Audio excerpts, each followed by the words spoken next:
Hello everyone, welcome to BSP Pharmacy.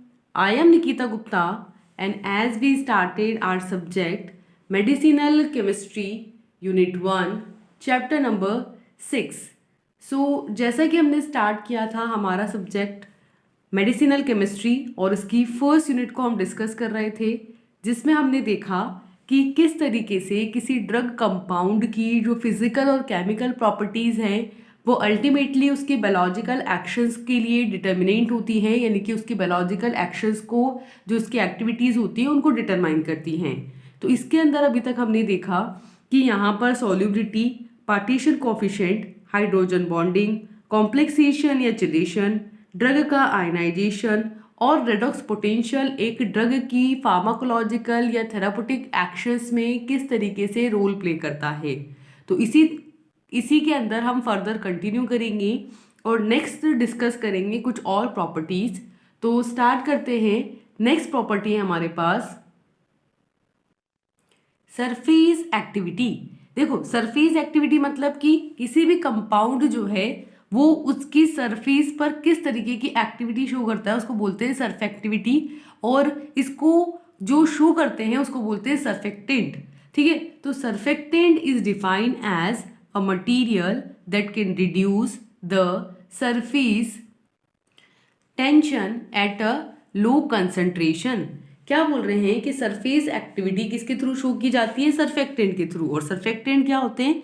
Surfactant वो material होते हैं जो कि लो कंसंट्रेशन में जब हम यूज करते हैं तो सरफेस एक्टिविटी के थ्रू सरफेस टेंशन जो होते हैं, सरफेस पर जो टेंशन यानी कि जो स्ट्रेस जनरेट हो रहा होता है, ठीक है, उसको रिड्यूस करने का काम करते हैं, सरफेस टेंशन को रिड्यूस करते हैं, उनको क्या बोलते हैं? सरफेक्टेंट।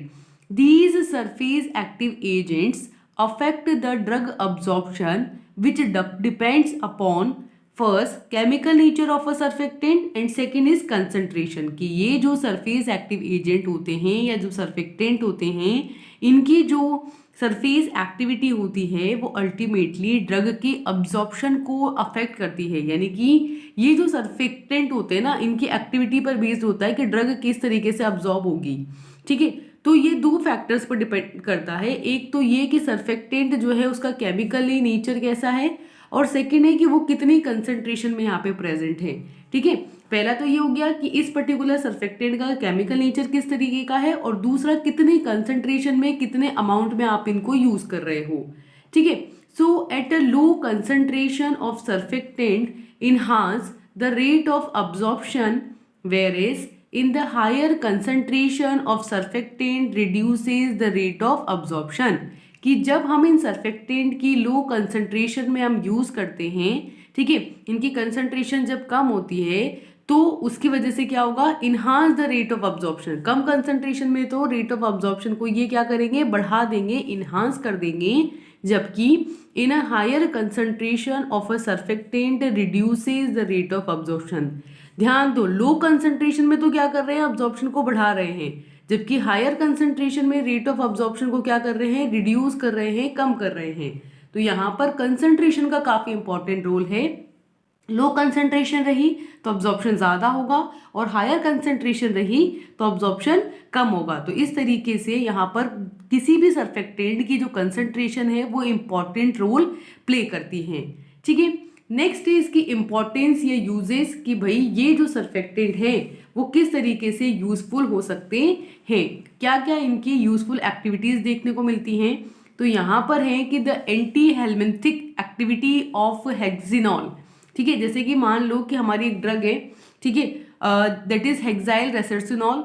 ये जो ड्रग है इनकी एक एक्टिविटी होती है जो होती है एंटी हेलमिंथिक एक्टिविटी, जो कब देखने को मिलेगी? कि जब आपके लो कंसंट्रेशन में रहेगी, ठीक है, तो यहाँ पर ये सरफेस एक्टिविटी शो करेगी, और इस सरफेस एक्टिविटी के रिजल्टेंट यहाँ पर ये हेलमेंथ को किल करने में एबल होगी।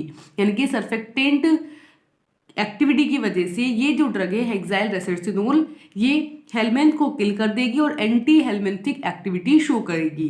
ठीक है, इसी तरीके से bacteriocidal activity of a cationic quaternary ammonium compounds, कि जो कैटाइनिक नेचर के क्वाटरनरी अमोनियम कंपाउंड है, अमोनियम कंपाउंड मतलब NH4+ आयन जिसके अंदर प्रेजेंट है, ठीक है। केटाइनिक मतलब पॉजिटिव चार्ज, क्वाटरनरी मतलब कि 4 बॉन्ड ये जुड़ेंगे नाइट्रोजन के साथ, और अमोनियम है यानी NH4+ की बात हो रही है। तो इन क्वाटरनरी अमोनियम जो कंपाउंड्स हैं इनकी क्या देखने को मिलती है, बैक्टीरियोसाइडल। बैक्टीरियोसाइडल मतलब बैक्टीरिया को किल करने की एबिलिटी यहाँ पर देखने को मिलती है।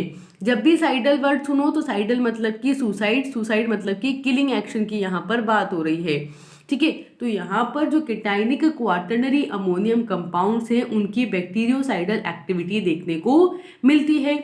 इसी तरीके से bacteriocidal activity of aliphatic alcohols, aliphatic alcohols जो होते हैं उनकी आपको बैक्टीरियोसाइडल एक्टिविटी देखने को मिलती है। फोर्थ है आपके disinfectant action of a phenol and cresol, कि जो आपके ड्रग्स हैं फिनोल्स और क्रीसोल्स इनकी भी डिसइंफेक्टेंट एक्टिविटी यहाँ पर देखने को मिलती है, यानी कि वो डिसइंफेक्टेंट की तरह काम करते हैं, इन पर्टिकुलर बैक्टीरियाज को वायरसेस को किल कर देते हैं। डिसइंफेक्टेंट का मतलब ये होता है कि भाई जो नॉन लिविंग सरफेस रहेगी उस पर जो माइक्रोब प्रेजेंट हैं उनको ये फिनोल और क्रीसोल क्या कर देते हैं, किल कर देते हैं। ठीक है, नेक्स्ट इसी तरीके से आता है आपके bile salt solution of approximately physiological concentration is greatly enhance the dissolution rate of poorly water soluble drugs like griseofulvin, hexestrol by micellar solubilization. इसी तरीके से जो बाइल सॉल्ट सोल्यूशन होते हैं जो कि एक जब इनको एक अप्रोक्सीमेट फिजियोलॉजिकल कंसंट्रेशन में यूज किया जाता है तो जो पुअरली वाटर सॉल्युबल ड्रग्स होती हैं जैसे कि ग्रीसियोफिल्विन और हेक्सिट्रायोल इनकी जो डिसोल्यूशन रेट होता है उसको ये बढ़ा देता है, किसके थ्रू, मिशेलर सोल्यूबलाइजेशन इफेक्ट के थ्रू। ठीक है, तो क्या देखा हमने कि हमने देखा कि सर्फेक्टेंट जो है वो सरफेस एक्टिविटी यहाँ शो करते हैं। सरफेस एक्टिविटी में जब इनको लोअर कंसंट्रेशन में, बहुत ही कम कंसंट्रेशन में यूज किया जाता है तो ये सरफेस टेंशन को रिड्यूस कर देते हैं। तो इस तरीके से इनकी जो एक्टिविटी है, इनका जो इफेक्ट है कि किस तरीके का से ये ड्रग को अब्जॉर्ब करेंगे। ठीक है, ड्रग अब्जॉर्प्शन को ये मेनली अफेक्ट करते हैं जो कि इनके नेचर और इनके कंसंट्रेशन पे डिपेंड है। लो कंसंट्रेशन में रेट ऑफ अब्जॉर्प्शन को बढ़ा देंगे जबकि हायर कंसंट्रेशन में रेट ऑफ अब्जॉर्प्शन को कम कर देंगे। और इसी एक्टिविटी को यहाँ पर यूज किया जाता है किस ड्रग्स के थ्रू, ड्रग्स जैसे कि हेक्साइल रेसेसिनॉल की एंटी हेलमिंथिक एक्टिविटी में, केटाइनिक क्वाटरनरी अमोनियम कंपाउंड्स की बैक्टीरियोसाइडल एक्टिविटी में, एलिफेटिक एल्कोहल्स की बैक्टीरियोसाइडल एक्टिविटी में, फिनोल्स और क्रीसोल के डिसइंफेक्टेंट एक्शंस में, और जो बाइल सॉल्ट्स हैं उनके भी डिसोल्यूशन रेट को बढ़ा देने में इस एक्टिविटी को यूज किया जाता है। ठीक है,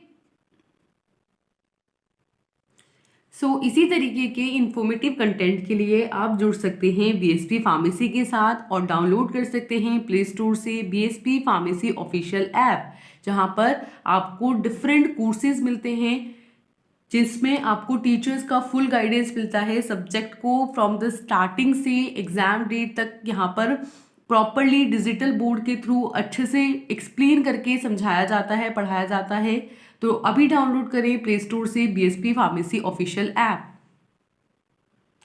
नेक्स्ट जो प्रॉपर्टी आती है वो है प्रोटीन बाइंडिंग। प्रोटीन बाइंडिंग का मतलब क्या है कि ड्रग्स जो है ना, ठीक है, जब वो बॉडी के अंदर डिस्ट्रीब्यूट होती है तो डिफरेंट प्रोटीन्स के साथ जाकर के बाइंड कर लेती हैं। ये जो बाइंडिंग होती है वो रिवर्सिबल होती है, यानी कि वापस से वो फ्री ड्रग में कन्वर्ट हो सकती हैं ड्रग, और बाइंड होकर के ड्रग और जो प्रोटीन है उसका कॉम्प्लेक्स भी बना सकती हैं। ठीक है, तो क्या बोल रहे हैं कि the reversible binding of a protein with a non specific and non functional side on a body protein without showing any biological effect is called as a protein binding. कि अगर एक ड्रग जो है, ठीक है, वो प्रोटीन के साथ यहाँ पर रिवर्सिबली बाइंड होती है जो कि नॉन स्पेसिफिक होती है नेचर में, नॉन फंक्शनल होती है बॉडी प्रोटीन्स के साथ, बिना कोई बायोलॉजिकल इफेक्ट शो किए, तो उसे बोला जाता है प्रोटीन बाइंडिंग। कि एक प्रोटीन है, ठीक है, उसके साथ ड्रग जुड़ रही है, रिवर्सिबल बाइंडिंग हो रही है। ये जो बाइंडिंग है वो नॉन स्पेसिफिक है, यानी कि जरूरी नहीं है कि इसी प्रोटीन से जुड़ेंगी। ठीक है, तो नॉन स्पेसिफिक है, नॉन फंक्शनल है, यानी कि इसका कोई यूज भी नहीं है। ऐसा नहीं कि जब वो बाइंड कर लेगी तो उसकी वजह से कोई थेरापेटिक इफेक्ट आएगा, नहीं, ड्रग का फ्री फॉर्म में इफेक्ट आता है, प्रोटीन के साथ बाइंड होने के बाद उसका कोई फंक्शनल यूज नहीं है ना, फंक्शनल इफेक्ट नहीं है।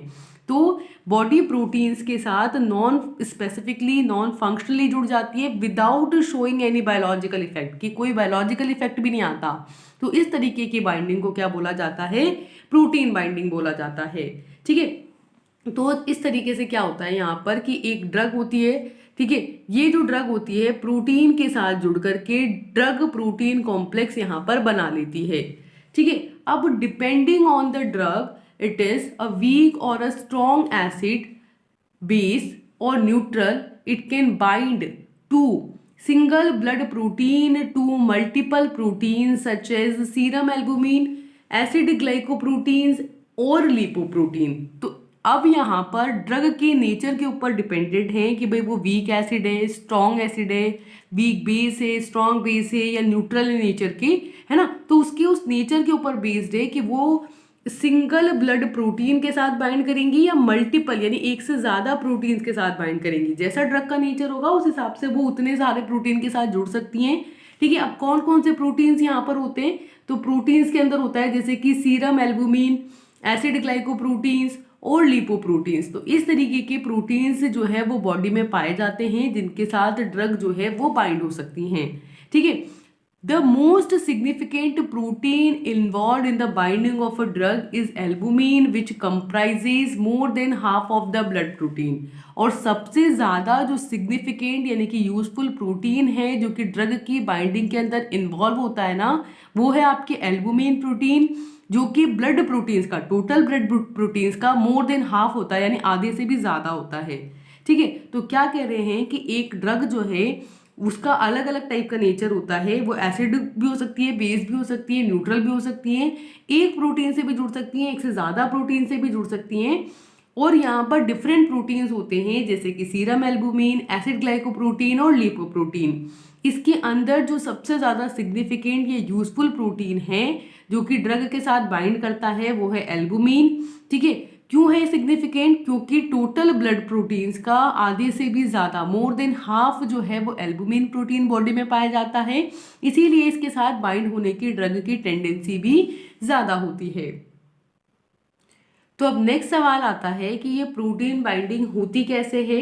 So this protein binding values are given as a percentage of total plasma concentration of a drug that is bound to all the plasma protein. कि यहाँ पर जो ड्रग की प्रोटीन के साथ बाइंडिंग होगी है ना, तो ड्रग प्रोटीन बाइंडिंग की जो वैल्यू होगी उसको कैसे बताएंगे कि टोटल प्लाज्मा कंसंट्रेशन का एक पर्टिकुलर परसेंटेज, की एक ड्रग है उस ड्रग का टोटल प्लाज्मा कंसंट्रेशन है। ठीक है, कि एक ड्रग प्लाज्मा में कितनी कंसंट्रेशन में टोटली फ्री फॉर्म में प्रेजेंट है, उसका टोटल परसेंटेज कितना है और उसमें से कितनी ड्रग है जो कि प्लाज्मा के अंदर जो प्रोटीन है उसके साथ बाउंड फॉर्म में है, यानी कि फ्री फॉर्म में है एक ड्रग और एक प्रोटीन फॉर्म में है। ठीक है, तो जब कोई फ्री प्रोटीन के साथ जुड़ती है तो ड्रग प्रोटीन कॉम्प्लेक्स यहाँ पर बनता है। ठीक है, और हम ये कह सकते हैं कि total plasma concentration is equals to DF plus DP, है ना, कि टोटल के जो प्लाज्मा की कंसंट्रेशन है उसके अंदर ड्रग जो है वो DF यानी कि ड्रग फ्री फॉर्म में है प्लस DP यानी कि ड्रग जो है वो प्रोटीन के साथ बाइंड फॉर्म में प्रेजेंट है। दोबारा समझो क्या कह रहे हैं कि एक ड्रग है वो फ्री फॉर्म में है, जब वो बॉडी के अंदर जाती है तो वो फ्री प्रोटीन्स के साथ बाइंड करके ड्रग प्रोटीन कॉम्प्लेक्स बना लेती हैं। ठीक है, अब यहाँ पर टोटल अगर हमसे पूछा जाए कि ड्रग कितने अमाउंट पे प्रेजेंट है तो हम कहेंगे कि टोटल जो ड्रग की कंसंट्रेशन है प्लाज्मा के अंदर वो दो फॉर्म्स में है, एक तो ड्रग जो फ्री फॉर्म में है प्लस एक जो ड्रग प्रोटीन फॉर्म में है, प्रोटीन के साथ कॉम्प्लेक्सेशन फॉर्म में है। तो क्या कह रहे हैं कि जब टोटल प्लाज्मा कंसंट्रेशन की जो परसेंटेज वैल्यू निकालते हैं तो वहां पे फ्री फॉर्म में ड्रग को और बाउंड फॉर्म में दोनों को समेशन करके फाइंड आउट किया जाता है। ठीक है, तो ये हुई दो इंपॉर्टेंट प्रॉपर्टीज। एक तो हमने डिस्कस करी किसके बारे में, ड्रग की प्रोटीन बाइंडिंग के बारे में, कि ड्रग किस तरीके से ब्लड प्रोटीन्स के साथ जुड़ करके कॉम्प्लेक्सेशन कर लेती हैं, और दूसरा हमने डिस्कस किया सरफेस एक्टिविटी के बारे में कि जब ड्रग ब्लड में जाती है तो किस तरीके की surfactant activity surface activity show करती हैं। तो इसी तरीके से फर्दर जो कुछ और प्रॉपर्टीज है उनको हम डिस्कस करेंगे। So till then, thank you and all the best. Bye bye.